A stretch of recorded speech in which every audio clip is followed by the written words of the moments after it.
Malaria is a serious and potentially life-threatening disease caused by Plasmodium parasites that are transmitted to humans through the bites of infected female Anopheles mosquitoes.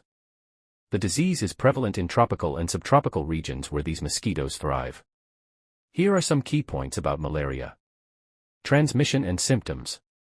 1. Transmission. When an infected mosquito bites a person, the parasites enter the bloodstream and travel to the liver, where they mature and multiply. They then infect red blood cells, causing symptoms.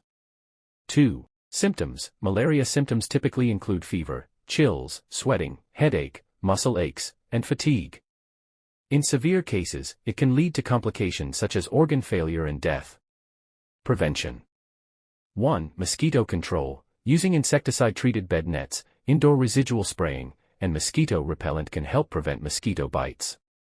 2. Antimalarial medications. Travelers to malaria-endemic areas may need to take prophylactic medications before, during, and after their trip to prevent infection.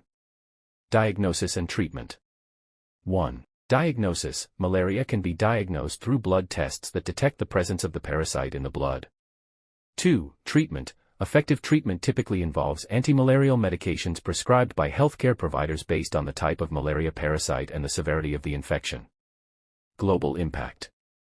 1. Burden. Malaria remains a major global health challenge, particularly affecting vulnerable populations like children under 5 and pregnant women.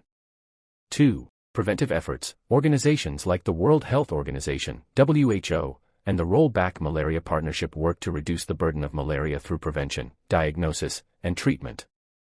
Research and innovation. 1. Vaccines. Ongoing research on malaria vaccines, including the RTS-S/AS01, Mosquirix, shows promise in providing partial protection against the disease.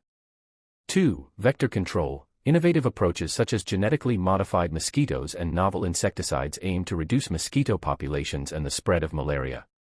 Community engagement. 1. Education, promoting awareness about malaria symptoms, prevention methods, and the importance of early diagnosis and treatment is crucial in high-risk regions. 2. Integrated approaches, combining vector control measures with improved healthcare infrastructure and community engagement can contribute to malaria control and elimination efforts. Malaria is a complex and multifaceted disease that requires a comprehensive approach involving public health interventions, research, and community participation. Continued efforts in prevention, diagnosis, and treatment are essential in combating malaria and reducing its impact on global health. If you have any specific questions about malaria or would like more information on a particular aspect, feel free to ask. Mosquito globe showing Europe, Africa.